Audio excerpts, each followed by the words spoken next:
2 Crónicas 1. Salomón busca a Dios. A Salomón se encuentra con Dios en Gabaón. 1:1-4. Salomón lleva a los líderes de Israel al tabernáculo en Gabaón. Salomón, hijo de David, fue afirmado en su reino, y Jehová su Dios estaba con él, y lo engrandeció sobremanera.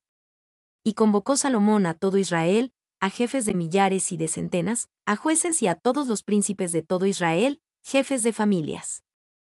Y fue Salomón, y con él toda esta asamblea al lugar alto que había en Gabaón, porque allí estaba el tabernáculo de reunión de Dios, que Moisés siervo de Jehová había hecho en el desierto.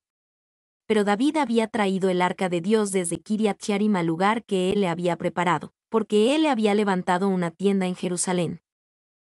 Salomón, hijo de David, fue afirmado en su reino, y Jehová su Dios estaba con él. Salomón dio un gran comienzo a su reinado como rey, y Dios lo bendijo. Su padre David lo dejó con casi todas las ventajas posibles y su reino era fuerte. Y fue Salomón, al lugar alto que había en Gabaón. Salomón realizó estos sacrificios especiales en Gabaón porque allí estaba el tabernáculo de reunión de Dios. Aunque el arca del pacto había sido llevada a Jerusalén, al lugar que él le había preparado, el tabernáculo había permanecido en Gabaón.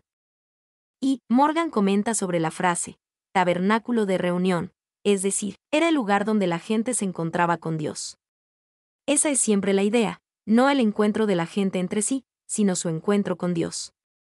2. Podemos rastrear el progreso del tabernáculo y el arca del pacto en la tierra prometida.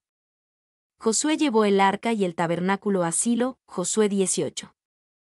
En los días de Elí el arca fue capturada y el tabernáculo destrozado, 1 Samuel 4, Salmos 78, 60-64, Jeremías 7:12 y 26, 9.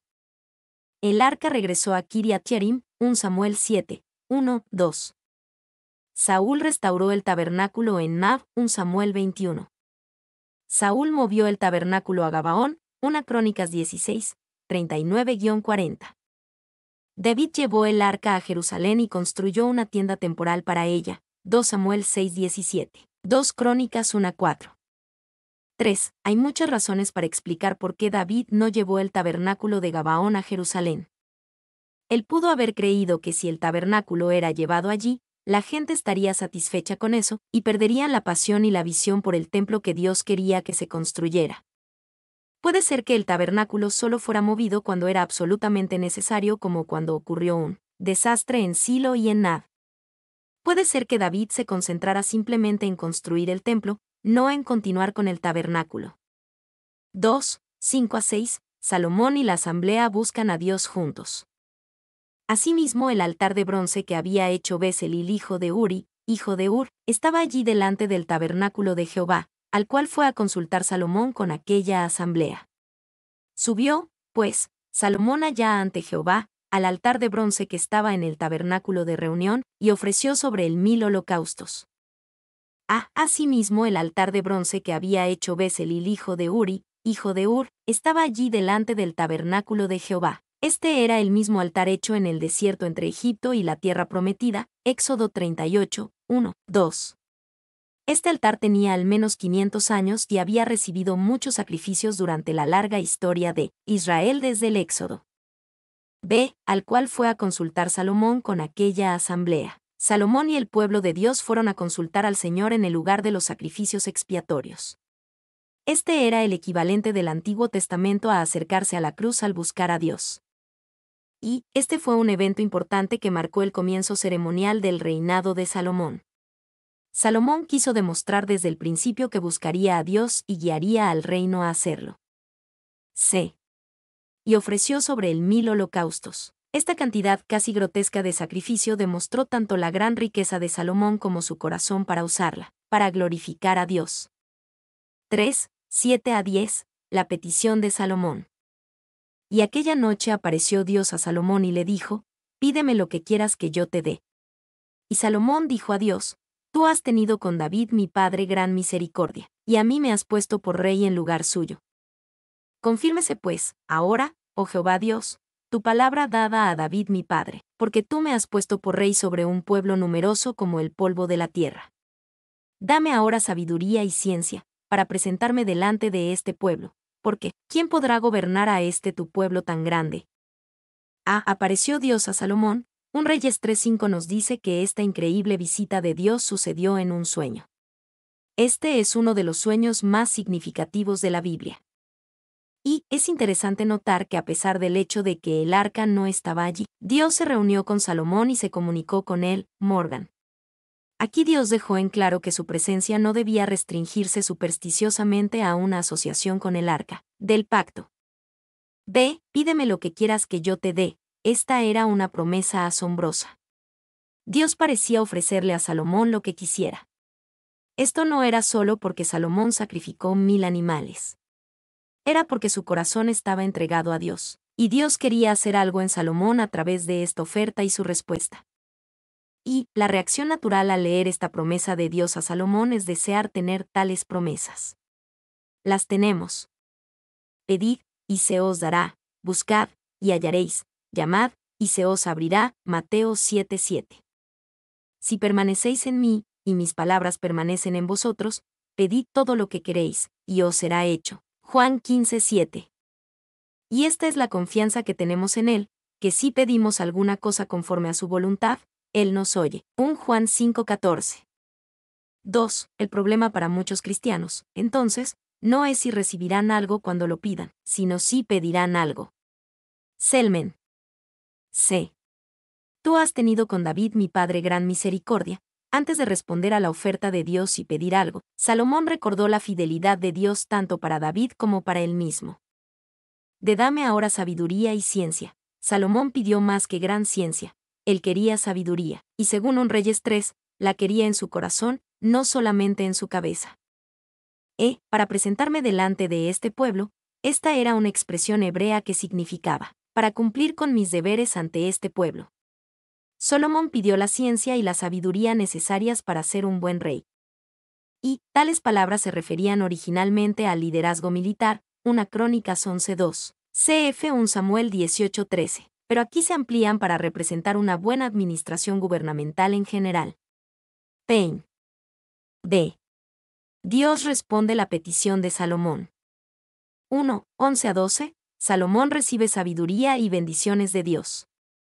Y dijo Dios a Salomón, por cuanto hubo esto en tu corazón, y no pediste riquezas, bienes o gloria, ni la vida de los que te quieren mal, ni pediste muchos días, sino que has pedido para ti sabiduría y ciencia para gobernar a mi pueblo, sobre el cual te he puesto por rey. Sabiduría y ciencia te son dadas, y también te daré riquezas. Bienes y gloria, como nunca tuvieron los reyes que han sido antes de ti, ni tendrán los que vengan después de ti. Por cuanto hubo esto en tu corazón, Dios se sintió complacido con lo que Salomón pidió, ya que sabía su gran necesidad de sabiduría y ciencia. A Dios también le agradó lo que Salomón no pidió, en el sentido de que no pidió riquezas, fama o poder para sí mismo. Y la petición de Salomón no fue mala. Se nos dice específicamente en 1 Reyes 3:10 que su petición agradó a Jehová. Sin embargo, también podemos preguntarnos si esto fue lo mejor que pudo pedir Salomón. ¿Fue este el regalo más grande que pudo haber pedido o recibido? Seguramente los profundos anhelos de su padre por la comunión con Dios eran aún mejores. McLaren. 2. Salomón hizo bien su trabajo tan bien o mejor que cualquiera. Sin embargo, como mostró su caída al final, 1 Reyes 11:11, hubo algo que faltó en su vida espiritual. No hay ninguna señal en su biografía de que alguna vez haya tenido la profunda devoción interior de su padre. Después del poeta salmista vino el prosaico y perspicaz hombre de negocios. McLaren. Sabiduría y ciencia te son dadas, y también te daré riquezas, bienes y gloria. Dios no solo respondió la oración de Salomón, sino que la respondió más allá de toda expectativa. Salomón no pidió riquezas, bienes y gloria, pero Dios también se las dio.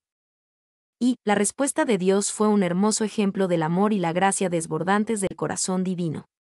Todas las cosas que Salomón dejó de lado por amor a la sabiduría también le fueron dadas. Morgan.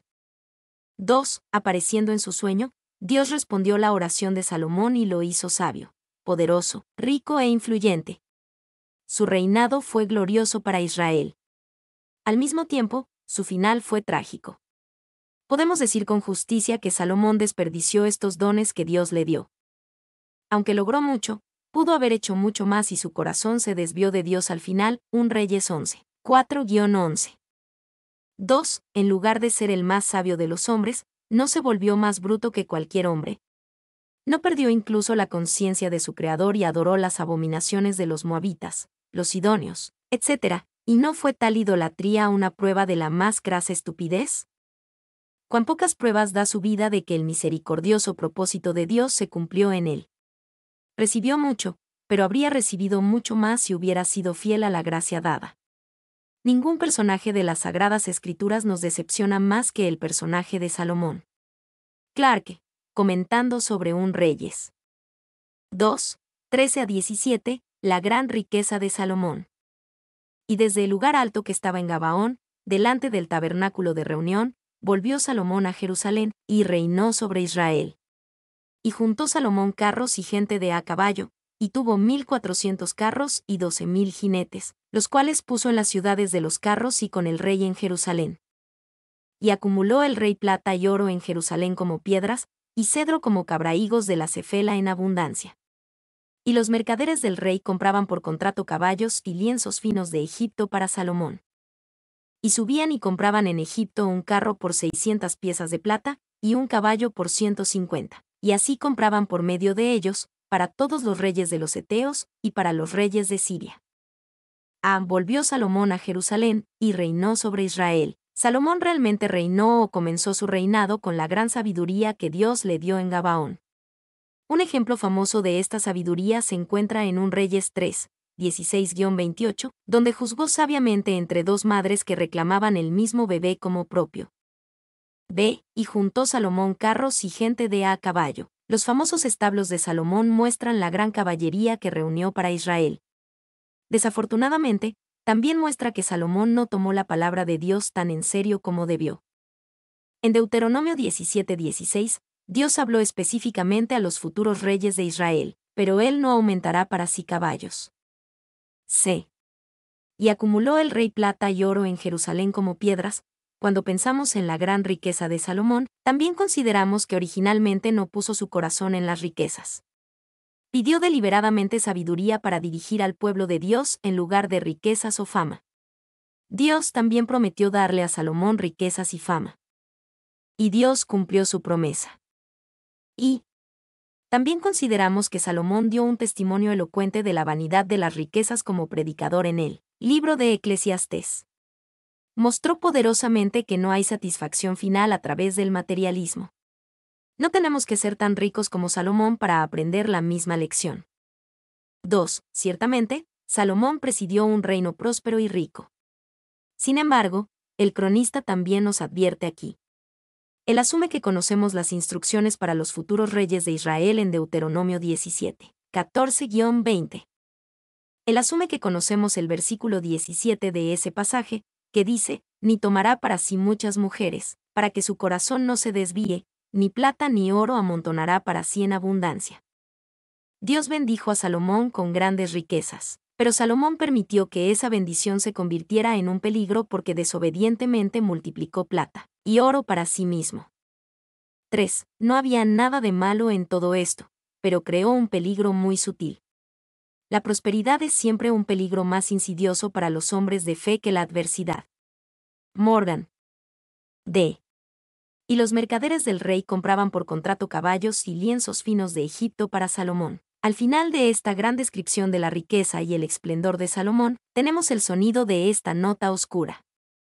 Esto fue en desobediencia directa a Deuteronomio 17:16, que decía a los reyes de Israel, pero él no aumentará para sí caballos, ni hará volver al pueblo a Egipto con el fin de aumentar caballos, porque Jehová os ha dicho, no volváis nunca por este camino.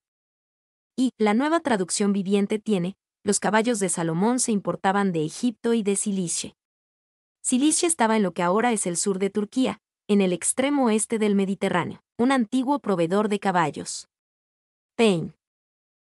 Así compraban por medio de ellos, para todos los reyes de los heteos y para los reyes de Siria. Esto puede explicar por qué Salomón rompió un mandamiento tan obvio.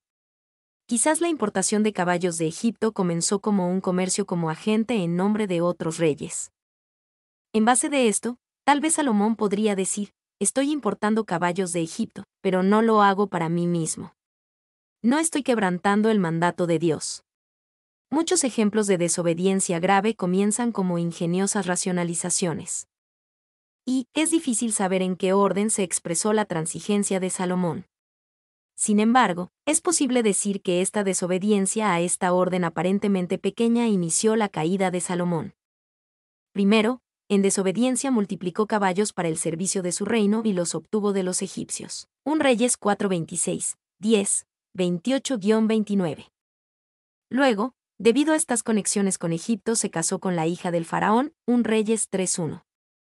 Luego, debido a que comenzó casándose con una egipcia, terminó casándose con muchas otras mujeres extranjeras. 1 Reyes 11, 1, 4.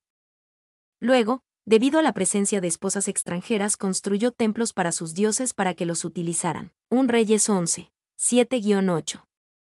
Luego, debido a la presencia de estos templos, comenzó a adorar a estos otros dioses él mismo. 1 Reyes 11, 4-5. Mi nombre es Demim.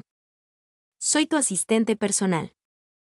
Mi sitio en internet es demim.es.tl.